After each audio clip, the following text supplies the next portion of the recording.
মাত্র ৮ ঘন্টার জন্য ঢাকায় এসেছিলেন জনপ্রিয় চলচ্চিত্র অভিনেত্রী শাবনূর, তাও আবার তড়িঘড়ি করে এক কাপড়েই। সম্প্রতি গণমাধ্যমের সঙ্গে আলাপকালে তিনি জানান, এবারের দেশে আসাটা ছিল একেবারেই ভিন্ন অভিজ্ঞতা। ছিল না কোনো প্রস্তুতি বা পরিকল্পনা, বরং ছিল অস্থিরতা আর উদ্বেগ। শাবনূর জানান, তার মা গত ৬ মাস ধরে বাংলাদেশে অবস্থান করছিলেন এবং ১ মাস ধরে নানা শারীরিক জটিলতায় ভুগছিলেন। ঢাকার একাধিক বিশেষজ্ঞ চিকিৎসকের পরামর্শ নেওয়া হলেও রোগ ধরা যাচ্ছিল না। ধীরে ধীরে শ্বাসকষ্ট বেড়ে যায় এবং এক পর্যায়ে কথা বলার শক্তিও হারিয়ে ফেলেন তিনি। এমন সংকটময় মুহূর্তেই ২৮ মার্চ রাতের ফ্লাইটে ঢাকায় পৌঁছেন শাবনূর। অভিনেত্রী বলেন, সেদিন রাতেই অনেক কষ্টে একটা টিকিট পাই। পরিবার থেকে বলা হচ্ছিল একা যাওয়া ঠিক হবে না, কিন্তু আমি বলেছিলাম একাই যাব। কোনো কাপড় চোপড় বা লাগেজ নিইনি, শুধু ব্যাকপ্যাক, পাসপোর্ট আর টিকিট নিয়েই রওনা হই।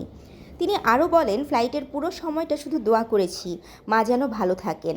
ঢাকায় পৌঁছে অসুস্থ মায়ের খোঁজ খবর নিয়ে দ্রুতই সিদ্ধান্ত নেন তাকে অস্ট্রেলিয়ায় নিয়ে যাওয়ার, কারণ ঢাকায় চিকিৎসকেরা শুধু একের পর এক টেস্ট করিয়ে যাচ্ছিলেন, কিন্তু নিশ্চিতভাবে কিছু বলছিলেন না।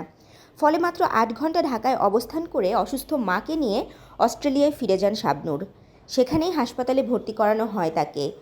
বর্তমানে চিকিৎসকদের আন্তরিক চেষ্টায় তার মা পুরোপুরি সুস্থ বলে জানিয়েছেন এই জনপ্রিয় অভিনেত্রী। তাশরিফা তৃষা, তরঙ্গ টিভি, ঢাকা।